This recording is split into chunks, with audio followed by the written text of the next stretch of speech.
guys, welcome back to Medical Coding with Blue. Today's episode is all about ICD-10-PCS study hacks. If you're brand new to my channel, welcome. I am Blue, I'm a medical coder. Okay guys, so I'm going to continue on with the hacks series.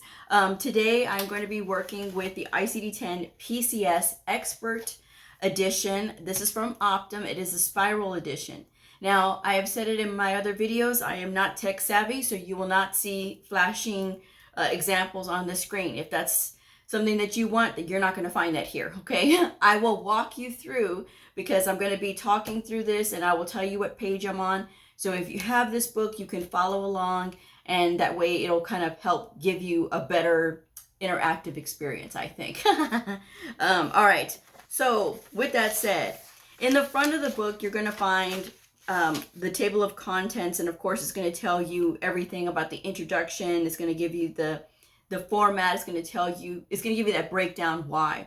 The thing that people tell me is, Blue, I don't understand PCS at all.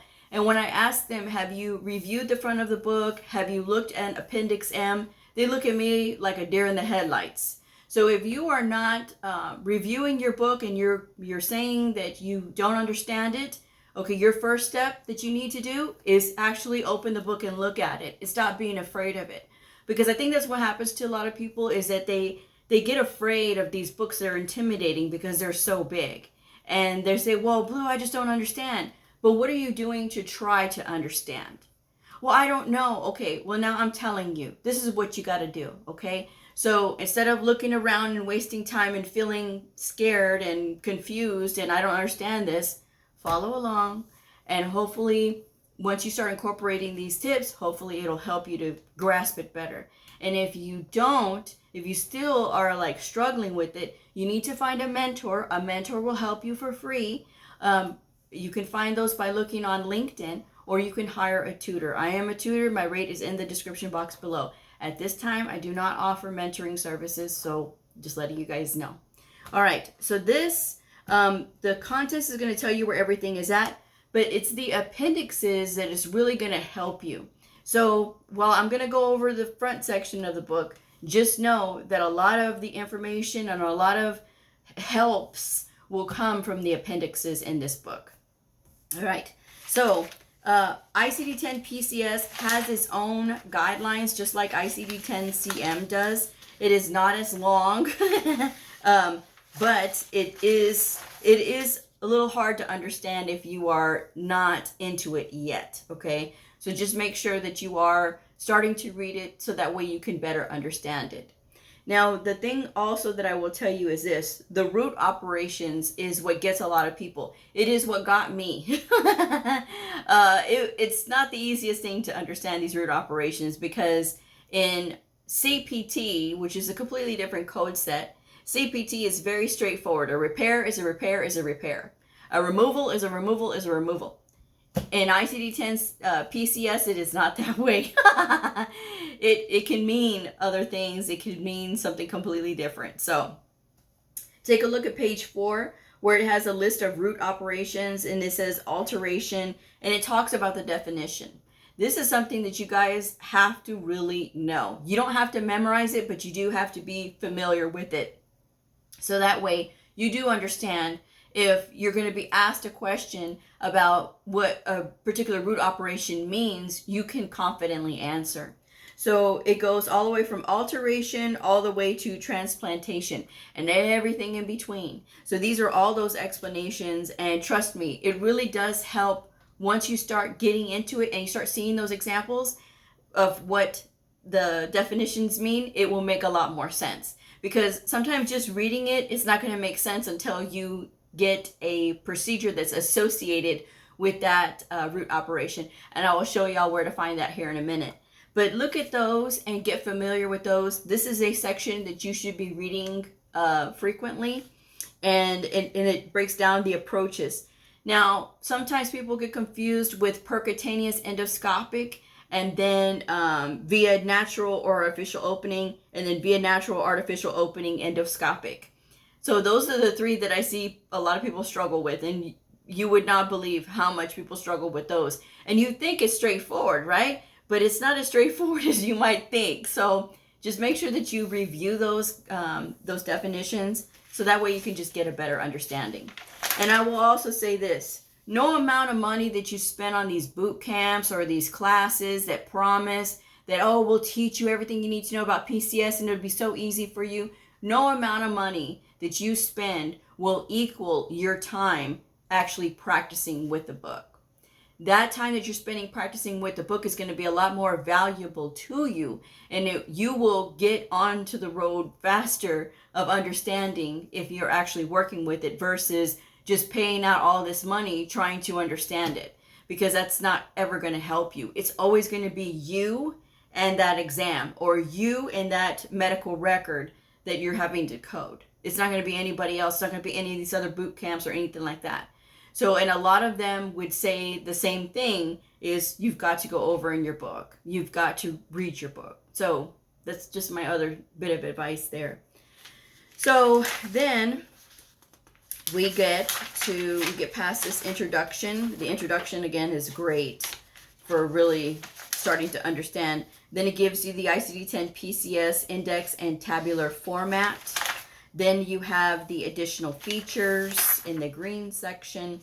And then you have the official ICD-10-PCS official guidelines for coding and reporting. These are guidelines that you should be reading in addition to.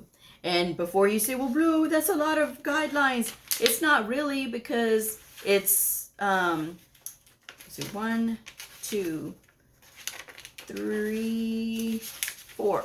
As I told you guys, it's not that bad. It's eight pages total, front and back. So it's 4 pages here. So it's really not a lot, but it is very informationally dense. So just so you know that. But you will be better off reading these and getting familiar with them, because then you can't make those rookie mistakes. All right. So I'm just saying. Then it starts your index. And I do recommend reviewing the index, because the index will start putting in your mind. It's like a primer, right, for your brain. It'll start putting in your mind where some of these things are, because some of these procedures are put in based on, their abbreviation. So that's just something that you have to know, guys, and it'll tell you exactly where to go. But again, if you are familiar with your tables, and then when we flip to page 131, which is the start of the ICD-10-PCS tables, if you get so proficient with knowing where to go in the book, you don't even have to look in the index anymore. And it's been said several times that if you are familiar, you can jump right to the section that you know that you're looking for. If you know the root operation, if you know what they're doing, you can jump right into the tables in the back. So take the time to review the tables and just get familiar with all of the wonderful anatomy plates that are throughout, because again, you don't have to memorize where everything is at, but at least have a general idea, and that's going to make you go much more faster. Now in the back, in Appendix M, and this is the hack that I did in order to know that I was ready for my CCS exam. I went to the back and I coded all those procedures. And when you spend enough time going and flipping through the book, and you start working through all those procedures in the back, and then you get the answers, and then you compare your answers and the book's answers, and then you can find out where you're going wrong, because then you can kind of concentrate on, okay, well, I seem to be always missing this character, or the root operation is always wrong. So I know I need to work on this particular root operation and understanding it. That's going to narrow down your study scope a lot better than just trying to just pay out all this money and then hope that you'll get it, because that's not the way that it is. It's actually taking the time to go through, And so some of these words on here are going to be a little foreign to you, because I know that a lot of them were foreign to me when I first started seeing them, because they started with allogenic, syngenic, right? And then zooplastic and diagnostic and things like that. So again, in the front, it's going to tell you what each one of those words means. So take the time to understand those and understand what they mean, because if you don't, you again are going to select the wrong code. So if we flip all the way to the back, because I'm already halfway through with my time. So if we go all the way to the back, and we see Appendix A. I'm going to start there. The hack to this book is back here in the appendixes, because that's where you're going to learn the bulk of everything, or that's where you're going to find out where your keys are, like to kind of help you along. So Appendix A is the components of the medical and surgical approach definitions. So it gives you examples of what like an open procedure is. An abdominal hysterectomy is an example of that. Percutaneous needle biopsy of the liver, right? Or liposuction. Percutaneous endoscopic and arthroscopy, laparoscopic cholecystectomy. These are examples of the percutaneous endoscopic. Via natural or artificial opening, endotracheal tube insertion or a Foley catheter placement. Via natural or artificial opening is a sigmoidoscopy, EGD or ERCP. Via natural or artificial opening with percutaneous endoscopic assistance. Make sure that you, when you're reading these op notes, that you understand that part, because an example of that would be like a laparoscopic assisted vaginal hysterectomy. And the external would be like a closed fracture reduction, resection of the tonsils, that kind of thing. So those are some examples of external. So again, it's going to be all about your grasp of these things. And it gives wonderful illustrations on page 828 and 829 of what a visual picture of it would be. Okay, so if you kind of get confused, that's a great first place to stop. Appendix B, root operation definitions.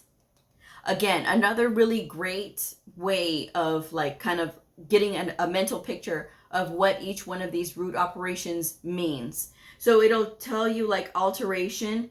It'll say the definition, modifying, and we're on page 830.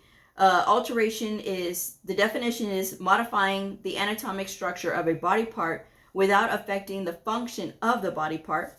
Explanation, the principal purpose is to improve appearance. Examples, facelift, right? So the other one is like a bypass. The next one is bypass. Definition is altering the route of passage of the components of a tubular body part. Explanation is rerouting components of a body part to a downstream area of the normal route to a similar route and body part, or to an abnormal route and dissimilar body part. Includes one or more anastomoses with or without the use of a device. An example is a coronary artery bypass or a colostomy formation. So again, it's giving you that good, okay, if I know that I'm going to be coding for coronary bypass, then I'm going to go looking for a bypass. If I'm, coding for a colostomy formation, then I'm going to look at bypass, because that's the very definition of what it means, and that's a good example of it. So sometimes you won't always find like specifically what your procedure is, because these lists are not all inclusive on these examples. But again, it's so that you can get an idea. But take the time to review this section, because that's really going to help you to get it. Because otherwise, again, you're just going to be all over this book, because it sounds like there's so many ways that yes, it could be this and yes, it could be that. But again, if you truly understood the procedure, I'm just saying. So there's all of those for that, and it breaks down for every section. So there's the medical surgical section, the obstetrics section, the placement section, the administration section, and the measurement and monitoring section, extracorporeal or systemic assistance and performance. And then we have extracorporeal or systemic therapies, osteopathic, other procedures, chiropractic. So that's all covered here. And then Appendix C is comparison of the medical and surgical root operations. So it's giving you a comparison, right? Procedures that take out all or some of a body part, and then it'll give you the root operation. So the root operation for those types of procedures would be destruction, detachment, excision, extraction, or resection. And then objective of the procedure for destruction is eradicating without taking out or replacement. Detachment is cutting out or off without replacement. Same thing for excision. Same thing for resection. Extraction is pulling out or off without replacement. So again, there's subtle differences with those, but the site of the procedure, some or all of a body part. For detachment is extremity only at any level. Excision is some of a body part. Extraction is some or all of a body part. And then resection is all of a body part. So resection, we know where they're going to be taking all of it, okay?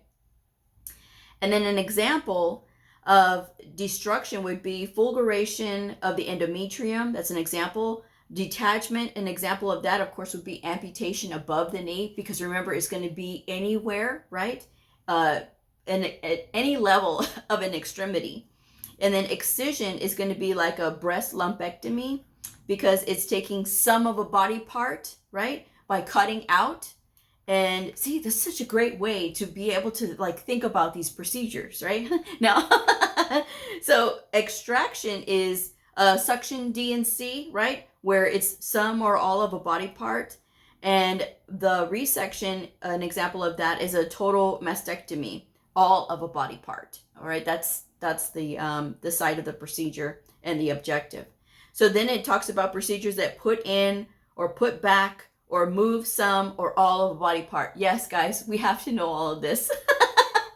We do. We have to have a good grasp and understanding of this. And even if you are a veteran coder and you think, gosh, I haven't really dived too much into this, now is the time. Now is the time to really dig deep, because it's the next generation of coders that really does depend on us to like show the way. Like, this is what it's supposed to be, and this is what we should be doing. I'm just saying. So it goes on to say procedures that take out or eliminate solid matter, fluids, or gases from a body. That's drainage, extirpation, and fragmentation. So again, it gives all of those examples. I could do a whole episode about this for sure. But then we have our body key in Appendix D. So if you're looking at page 837, right, we have abdominal aortic plexus.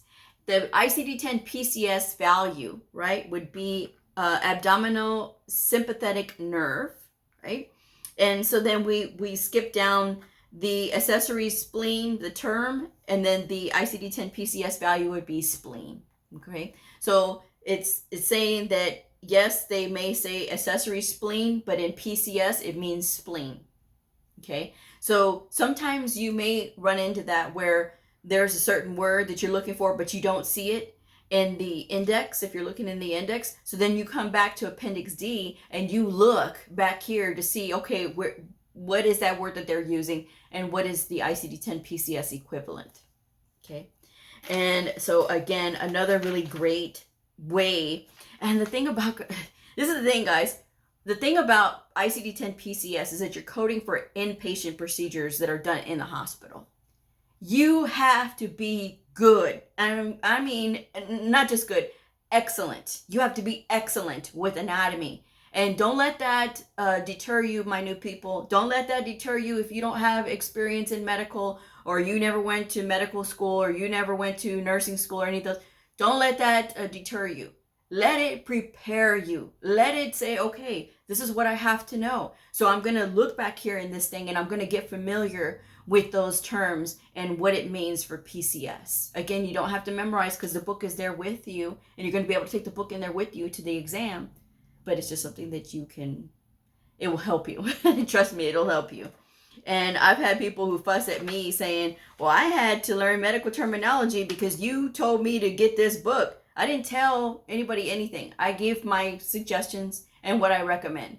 I give my recommendations for a reason, not to waste your time, but to prepare you, okay? What you do with that preparation is entirely up to you. But I guarantee you, if you followed it, oh, this would be a lot easier for you, and you wouldn't have to struggle as bad, okay? But trust me, I still get those people fussing at me for that, and I'll never understand that.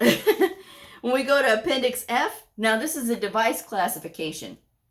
This is the other thing too. So grafts, right? It starts on page 865, grafts. So the definition, and it's literally giving you the answers right here, guys. It says biological or synthetic material that takes the place of all or a portion of a body part. That's a graft, right? So then examples, full or partial thickness skin grafts, autologous, non-autologous, synthetic, or zooplastic. So again, if you know your medical terminology, you're going to understand what all of those terms mean. Autologous it's from us, from our own bodies. Non-autologous, it means it's not from our own bodies, it's from another human. Synthetic means it's not fake, but it is like generated. It's something else, right? It's not human, but it's not animal, right? It's I don't want to say fake, but it's made of something else, some other material.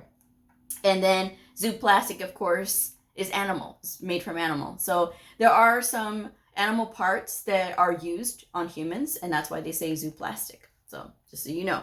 And then other tissue grafts are bone, tendon, and vascular. So another thing to keep in mind. And then of course we have our prosthesis. So prosthesis is biological or synthetic material that takes the place of all or a portion of a body part. So joint prosthesis, autologous, non-autologous, and synthetic. And like I said, I just went over those, what they mean. So, and then of course it continues on. Then we have our Appendix G for device key and aggregation table. So it'll give you the term, and then it'll give you the ICD-10-PCS value, similar to the one before, all right? And so that goes all the way through. And then we have Appendix H for device definitions. So if you don't really know what, like a brand name, what it falls under, this is where you're going to find this, because it can tell you what it is. So if you look at page 876 for cardiac resynchronization, defibrillator pulse generator for insertion in subcutaneous tissue and fascia, it includes Cognis, and that's a registered trademark of whatever the company, and then CRT-D, and then Consulta, CRT-D. So there's all these examples of the definition of what this actually is, that cardiac resynchronization defibrillator pulse generator for insertion for skin and subcutaneous tissue. So all of these things are what it includes for that. And then we have a contraceptive device in subcutaneous tissue or fascia. This includes subdermal progesterone implant. All right. So there's all these things, all of these things. So again, it's a great thing if you're having to work with those kinds of procedures a lot. Appendix I is substance key and substance definitions. So that's your pharma stuff. And I'm not going to go over that because, but it's all there, guys. It's all there. And you can look at all the trade name and synonym, ICD-10-PCS value and PCS section. Which section does it fall under? Okay. Again, the whole thing of knowing your tables is really going to come into play. That's why I say take your tabular section and break it up into like 4 sections and review those pages. Just look at the pages. You don't have to read everything, but just look at them so that way it can be in your brain and it's not so overwhelming trying to do the whole thing in one sitting. If you break it up into 4 sections, you can do that over 4 days, guys. And it's a lot better than the person who doesn't do it at all. Okay. Appendix J is the sections B through H character definitions, like imaging, nuclear medicine, and then physical rehabilitation and diagnostic ideology. It goes through all of that. Appendix K is hospital-acquired conditions. So it'll tell you if this diagnosis was not present on admission, then of course it's a hospital-acquired condition, right? And here's all the procedure codes that go with this particular diagnosis code, and these are hospital-acquired conditions. So that has to be reported appropriately. I'm just saying. And that is a whole nother episode. Appendix L is procedure combination tables. All right. And then we have my most favorite, of course, at the end, Appendix M. This is all of your coding exercises and answers. So the first part of it is all the coding exercises. Again, I think it's 388 procedures that you got to look up. And then, of course, it gives you the answers. And it also gives you the rationale for some of those answers that are a little bit off the wall or that need a little bit further explanation. The thing about this part is if you take the time to go through all of the list and you code everything, it's going to get those keywords into your brain about, okay, what is the word associated with this type of procedure or this type of procedure. The more practice that you get, and that's the hack in itself, the more practice that you get, the better off you'll be. But it's about knowing how to function with the book. It's not about tabbing your book, highlighting or writing or any of those things. I have always said to you guys, don't write, don't tab, don't highlight. Don't do it, because these books are reference books. They have all of the information. And if you are taking advantage of all of the information that's available to help you to be able to get the correct codes, then you will be fine. And yes, there's the encoder for the procedure codes for PCS. Do I like it? No, I don't. Even as a veteran coder who's used the encoder for several years, I still don't like it. I feel more comfortable with the book, and there's nothing wrong with that. And even if it's like a productivity issue, people get kind of nervous about that and that kind of thing. Accuracy is always at the forefront of anything. Accuracy comes before productivity. If something takes you a little bit longer, it's going to take you a little bit longer. I would rather code something appropriately, code it right the first time, send it through cleanly for billing, rather than sit here and try to rush through because somebody's trying to rush me. Because at the end of the day, I'm the one who's got to answer for those codes that are being selected, not that other person. And you can't use that excuse of, oh, well, my supervisor said. So if you looked at the standards of ethical coding, you'll know that it is more important to be accurate and to take the time to do it correctly than to be rushed, okay? In so many words. But that's my hacks for ICD-10-PCS. I hope you all have enjoyed this. If this video helped you, please like, subscribe, and share, and I'll see y'all next time. Bye.